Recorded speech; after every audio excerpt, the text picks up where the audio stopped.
Unang hakbang. May isang tanong akong iharap sa'yo. Sinisisi mo ba ang sarili mo? Kung hindi, napakabuti ang puso mo. Kayang tunawin ang sakit at bigat nito. Kung oo, subukan ang munting hakbang. Huwag madaliin ang paghilom ng sugat.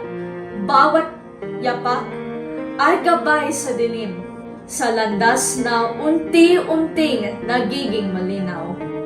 Una ang tiwala, ikalawa ang pag-aalaga.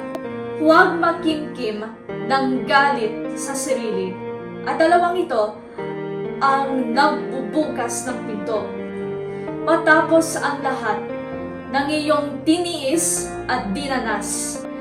At kapag humupa na ang bigat ng sala, malalaman mo, totoong pala, darating ang kapatawaran.